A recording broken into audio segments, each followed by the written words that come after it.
Okay, this is going to be the advanced math exam review. Okay, I'm gonna. There's a couple questions I'm going to change on here. It's going to be questions 7, 13, and 14. There's one or two errors that I'm going to fix. Okay. All right. The first problem says find all cosine theta that make that true. So what you type into the calculator is you type in inverse with that number. Okay.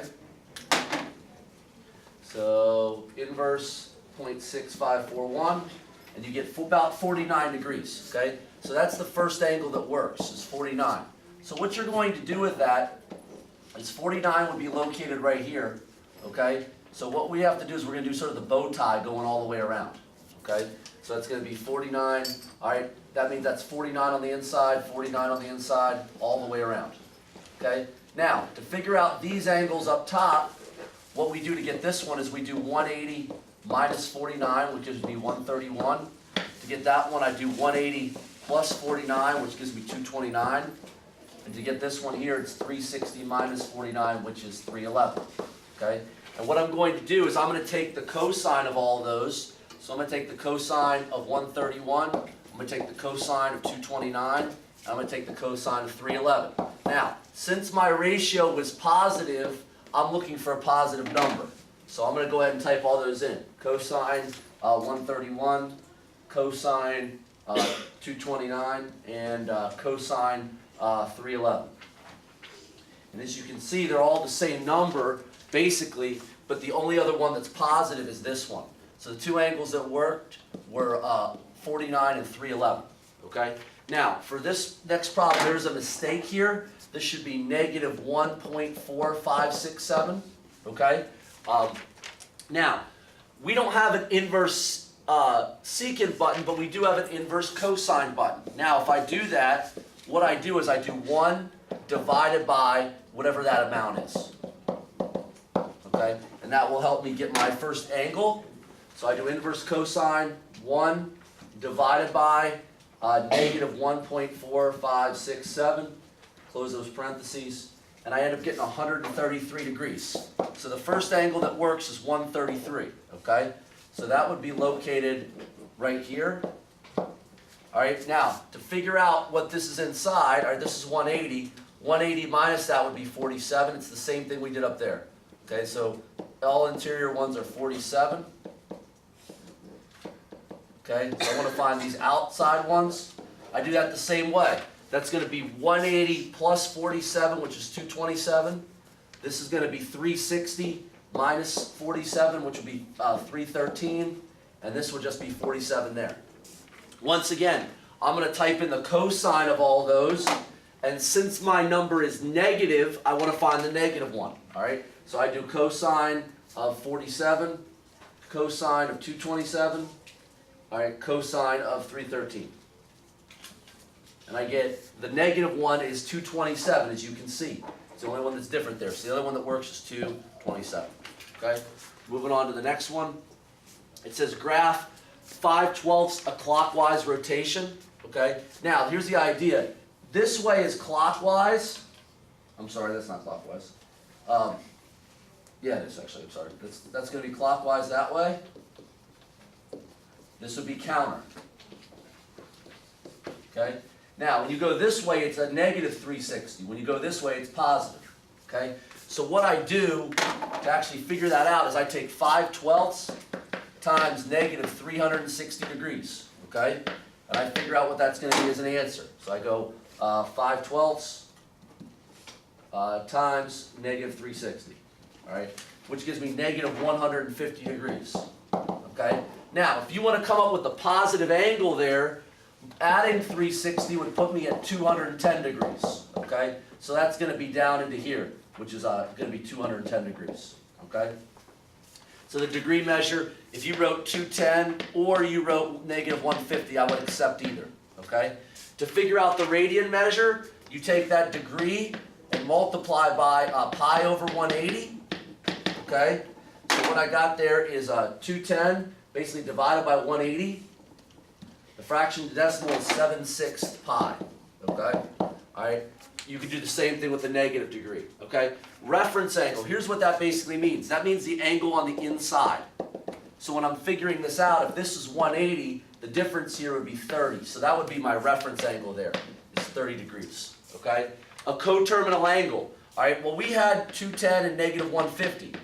If you want to get the other coterminal angles, all you got to do is add 360 to get the positive ones, so like 570 would be example. If you want to get the negative ones, you subtract 360. So that would be negative 510. If you want to get other coterminals, you can keep subtracting or adding to get those, okay? All right. Now, they want us to find the exact values of these. Now, here's a good reminder for you, okay? If you have a 30-degree triangle, these are the amounts you have to remember. If you have a 60-degree triangle, here are the amounts you have to remember. And if you have a 45-degree triangle, it's 1, 1, and the square root of 2, okay? The other thing you have to have an idea of, okay, is when we usually do these, we're referring to this side, we're using this angle usually in the corner, okay, where this is the hypotenuse, this is the opposite, this is the adjacent. Let me move that up, okay? We're also referring to this as x and y, okay? Another thing that can help you with a lot of these problems is the idea of the signs. This is going to be positive, positive, negative, positive, negative, negative, positive, negative. All right? So what we're going to do here is when we look at 30 degrees, okay, that's this triangle. And since I'm down here, what's going to happen is basically in the end game, both of these are going to be negative. All right? So to find the sine, that's O over H, which is negative 1 over 2. To find the cosine, it's A over H, which is negative square root of 3 over 2. And to find the tangent, it's negative 1 over negative square root of 3, which basically turns into square root of 3 over 3. Okay? Going on to the next thing. Using the unit circle, find the exact values at 330. Okay, so what we have to figure out is where is 330? Well, 330 is right here. So what we're going to do to figure out my angle, okay, I'm going to subtract those. It gives me 30 degrees again. So I know that my triangle is going to be 30 degrees, 1, square root of 3, and 2. Since it's down here, x is positive, y is negative, so that's going to be negative, that's positive. The hypotenuse is always positive. So it says find the 6 trig functions. Okay, so I want to do sine, which is, this is h, oy, ax. Sine would be negative 1 over 2. All right, cosine would be square root of 3 over 2. Tangent would be negative 1 over the square root of 3, which will turn into square root of 3 over 3 with a negative out front. And then I got cosecant, secant, and cotangent, where everything is just flipped. So that's negative 2 over 1. That's 2 over the square root of 3, which turns into 2 square root of 3 over 3. And then this is going to be negative square root of 3. So all you got to do is flip those around. I'm sort of going fast through the rational stuff, but a lot of us did that, where 2 over the square root of 3, basically what happens is you do this. And that's why it's 2 square root of 3 over 3, because that multiplies to get you 3. Okay?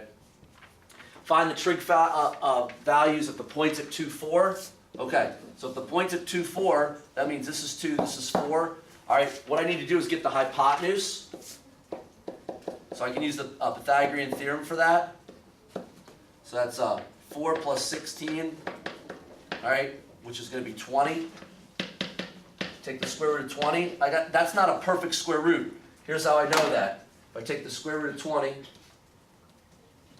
that's going to be 4.47. So I have to reduce this. So it's 2 and 10, 2 and 5. So that's going to be 2 on the outside, square root of 5 on the inside, because I can't use those anymore. Okay? Now I want to find all the trig functions. So sine would be O over H, because this is my O still, A, H. Okay? That's going to be 4 over 2 square root of 5. Now what I'm going to do is I'm going to multiply the top and the bottom by the square root of 5. Okay? So I got 4 square root of 5. And if I multiply this in my calculator, 2 square root of 5, whoops, 2 square root of 5 times square root of 5, that's 10, okay? So I got 10, and that will reduce to 2/5, okay? All right, to do cosine, it's the same thing, 2 over 2 square root of 5, multiply that by the square root of 5, I get 2 square root of 5 over 10, that reduces to 1/5, okay? To get the tangent, that's going to be 4 divided by 2, which is 2. To get the cosecant, okay? All right, it's the flip of that, so that's going to be 2 square root of 5 over 4, which would reduce to 1/2 square root of 5. To get the secant, I flip those around, so that's 2 square root of 5 divided by 2, which will be just the square root of 5, and then cotangent is 2 over 4, which is 1/2, okay? All right? Number 6, given theta and the angle in standard position, find the exact value of the 5 other trig functions. Okay, so if I'm using this is A, this is H, so that's going to be 5 and 13.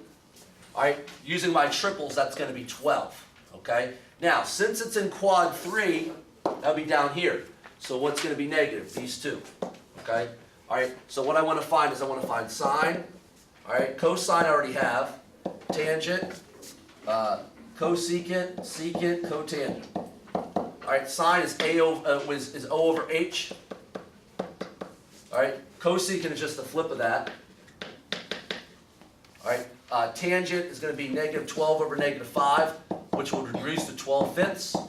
Okay, that's going to flip around for cotangent, which will be 5/12. Okay, and I just have to flip that around, which will be negative 13 over 5 for secant. Okay, moving on to number 7. Okay, this is one of the problems I would like to correct for you. Instead of doing this problem, we're going to do if cosine theta equals negative 24 over 25 and is in quad 3, okay, find sine of alpha over 2, which this is going to be a half angle, which you can use your formula sheet for.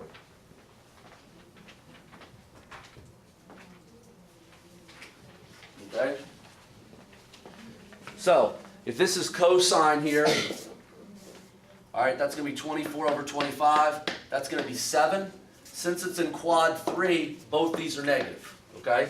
Now, the formula for this says plus and minus 1 plus cosine, 1 minus cosine of theta over 2. We're not going to worry about the plus and minus. I'm not going to take off on the final for that. I'm more concerned with the square root. So what I want to do is I want to figure out what 1 minus cosine theta is first, okay? That's what I want to do first here. So the cosine here is going to be negative 24 over 25, all right? So I'm going to use my calculator to figure that out. So 1 minus negative 24 divided by 25, all right? So I want to keep a fraction. Now, the second thing I want to do is I want to divide by 2. So this is the first thing I do, this is the second thing I do. All right, so I'm going to divide that by 2, all right? And what I got there is I got 49 over 50, okay? Square root of 49 over square root of 50, okay? All right, now, this top part would reduce to 7, all right? 50 would not reduce, okay? So I'm going to multiply by the square root of 50, okay? That's going to be 7 square root of 50 over 50, okay? And we'll just stop right there for that. You don't need to go any further, okay? Number 8. It says find the exact value of sine of A minus B. If those things are in place, A is in quadrant 1, B is in quadrant 3. So what you're going to do is you're going to draw a dual triangle. This is going to be your A triangle. Okay? They're saying this is 3 over 5 because this is O over H. Okay? I'm sorry, the H is in the wrong place here. All right, 5 should be here. Okay? That means this is 4. Since it's in quad 1, both those are positive, okay? Triangle B, that's going to be 7 and 25 would be here, all right? The triple would make that 24. Since that's in quad 3, which is there, both of these are negative. So what I'm going to do is I'm going to use my formula, all right? So you go to sine A minus B, which says sine of A, cosine B, minus cosine A, sine B, all right? So then you just look at these. Sine of A, 3 over 5. Cosine of B, negative 7 over 25. Minus cosine of A, 4 over 5.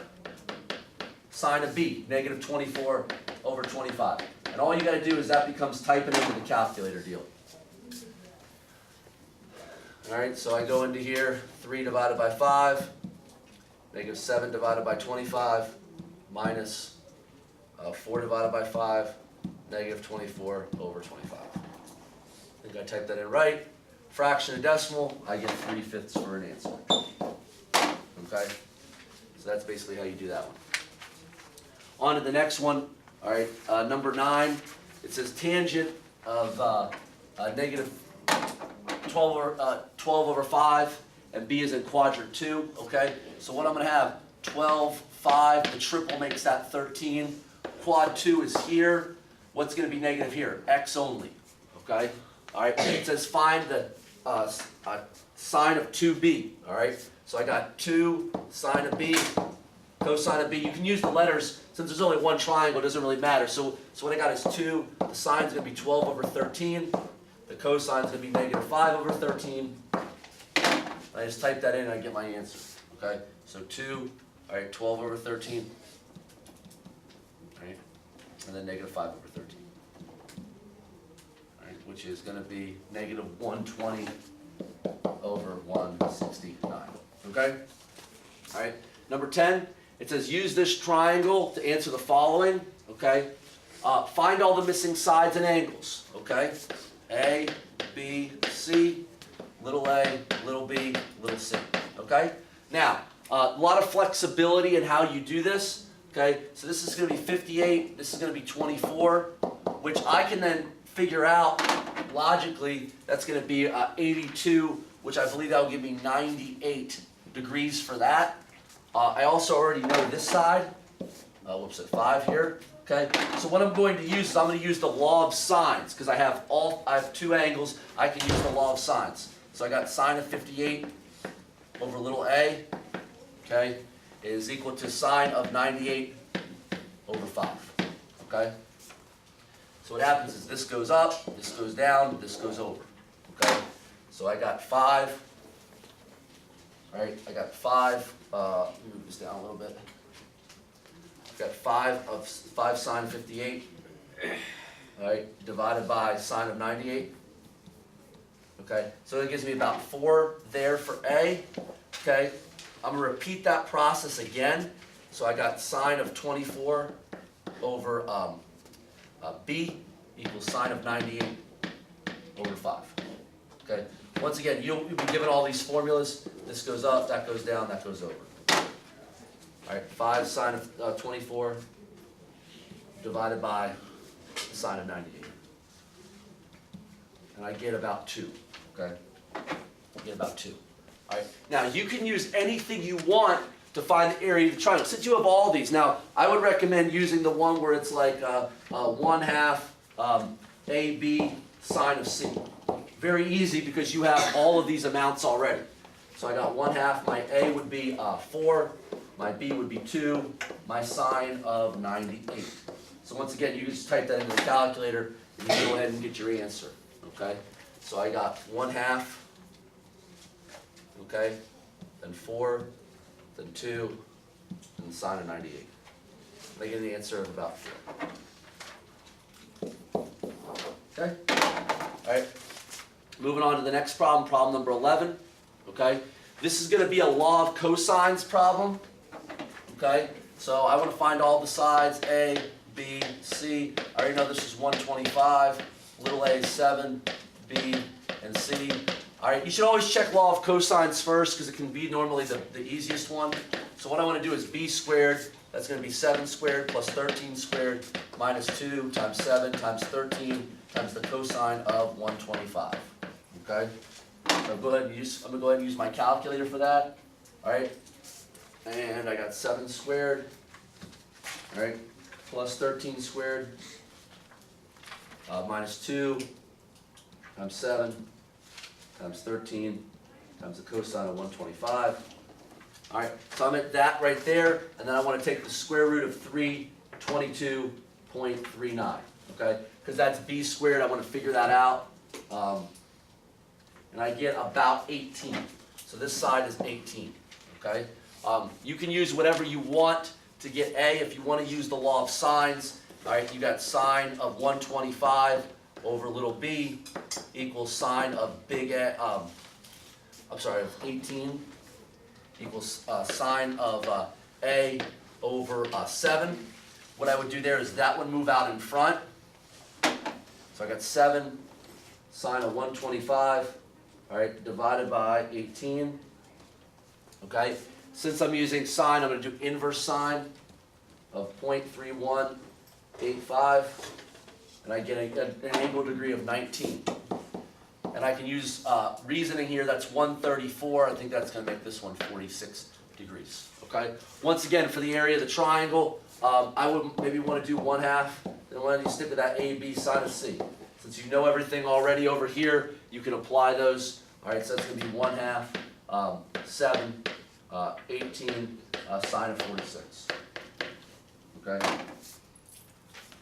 1/2.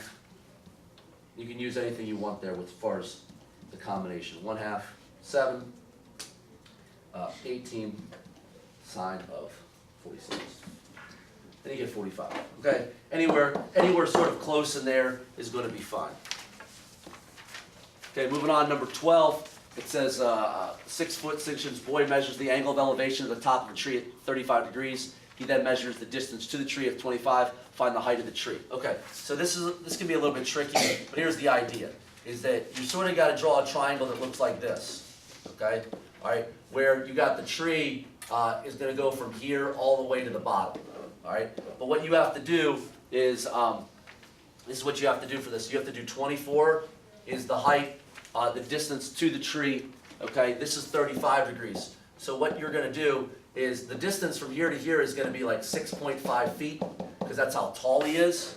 Okay, but we're going to go ahead and find this amount first. So this is going to be H, O, and A. So since I have O and A, I'm going to do tan. So I got tangent 35 equals x over 24. To solve for x, that moves out in front. So I have 25 tan of 35. All right, that's like 16.8. All right, for x. All right. So the idea here is I've got 6.8 and this, which gives me about 23.3 feet. Okay, so you got the tricky part is, and you'll have one just like that on the exam, is that you want to add those two together. Okay. All right. Question number 13 is another question we're going to change. Okay. I'm going to turn this into another word problem, so we're not going to do this stuff right here. Here's the word problem. If a slide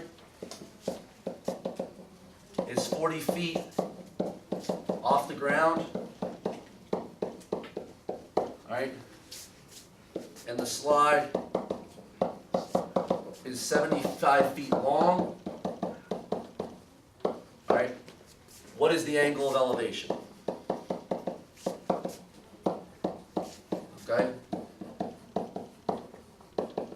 And the way you would do something like that, if it's 40 feet high, that would be here. The 75 feet long is there. Okay, because think about sliding down a slide. So what I want to find is that angle right there. So that's O and H, which would be sine. So sine of x is 40 over 75. So what I want to do is I want to do the inverse of that amount to get what that angle is. Okay? So inverse of sine, 40 divided by 75. That's about 32 degrees. Okay? For simplicity's sake, we're skipping 16, 15, and 14. I'm going to replace question 14 with this. Okay? Don't worry about that direction either. Is given the sides. A is 19, B is 27, C is 32. Find the area. Okay. Once again, on your formula sheet, you'll use the one that says S equals. All right. What you want to do first is you want to add all these up. Okay. You want to add all those up. So 19 plus 27 plus 32. All right, and then divide by 2. So you want to add them up and then divide by 2. So my S is going to be 39. Then you go 39, 39 minus 19, 39 minus 27, 39 minus 32. Now the key thing is, don't try to take the square root. Do all that calculations first. So 39, all right, 39 minus 19. All right, 39 minus 27, all right, 39 minus 32, okay? And the last step there is you want to take that square root, okay? So I want to take the square root of 65520, right, which is about 256.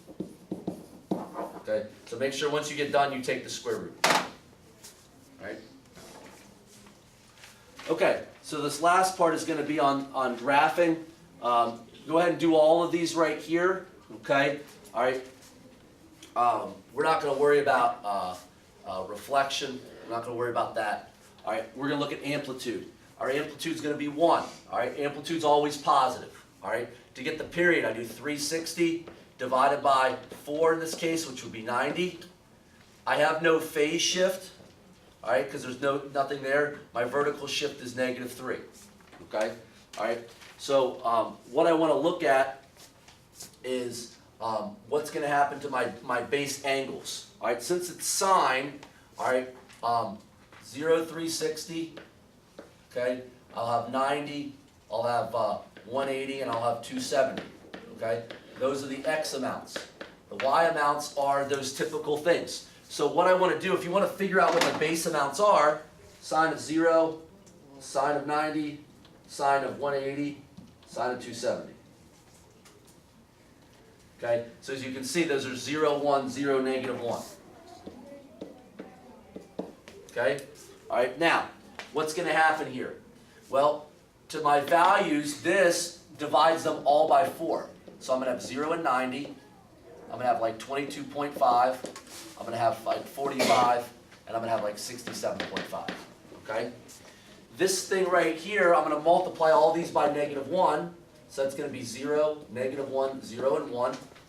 This I'm going to subtract 3. So I got -3, -4, -3, and -2. Okay? So I'm going to plot those. All right? So you can spread these out as much or as little as you want. Maybe you do these in increments of 45. So this is 0, 45, 90, 180, 225, 270, 315, and 360. Okay? If you keep those amounts, that will sort of help you with the graph. Okay? So what I'm going to have is at 0, I'm going to be down at -3, 1, 2, and 3. Okay? At 22.5, I'm going to be at -4, so that's about halfway. Okay? At 45, all right, I'm going to be up at -3. At 67.5, I'm going to be down at -2. So 67.5 would be about here. I'm going to be down at -2. And then going back to 90, I'm going to be down at -3. Okay, so here's what my graph would look like. Okay? Something like that.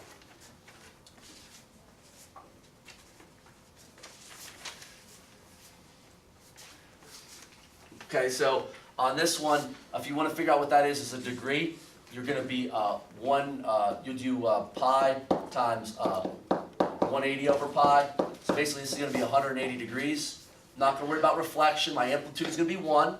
The period is going to be 360 divided by 1, which would just be 360. My phase shift will be -180 degrees. Okay? Because what I want to do is whatever's in here, I put in the opposite of what's inside there. Okay? My vertical shift is going to be none. All right? So when I do my amounts for this one, okay?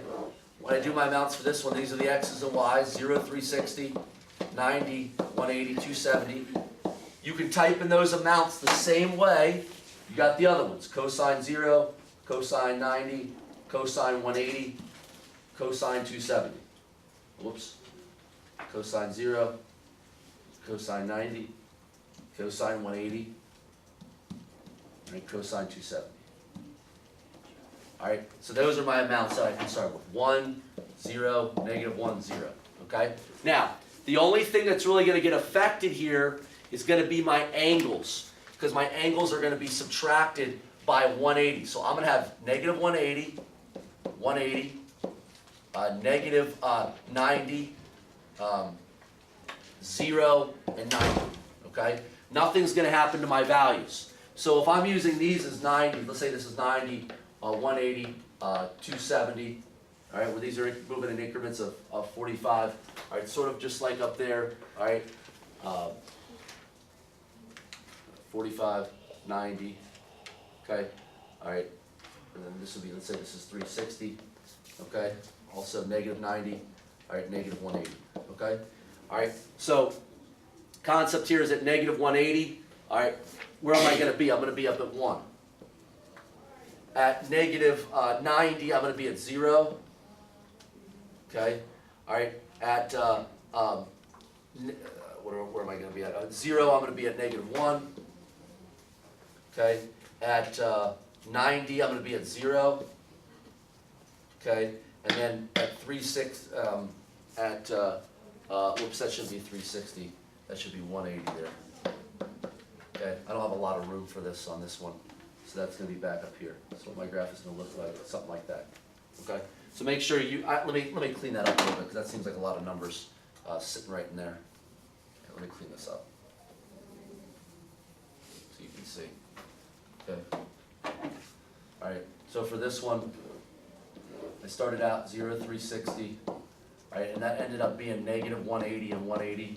It started out 90, but then that became negative 90. That started out 180, it became 0. That started out 270, it became 90. Okay, all right, and then I had 1, 0, negative 1, 0. That's a little bit neater so you can see. Okay, secant. Okay, we're not going to worry about reflection. My amplitude is going to be 3. Okay, my period is 360 divided by 1/4. Okay, all right, so that period there, 360 divided by 1/4. All right, it's going to be pretty significant for me. All right, it's going to be 1440 degrees. Okay, I'll have to change the way the graph looks. I'll probably use this as my scale to move over. Okay, all right, we'll probably go from there. All right, my phase shift is going to be none. My vertical shift is going to be negative 1. Now, all I got to do is secant lines up with cosine. Now, the only difference here, all right, 0, 360, okay, 90, 180, 270. Normally those amounts are 1, 0, negative 1, 0.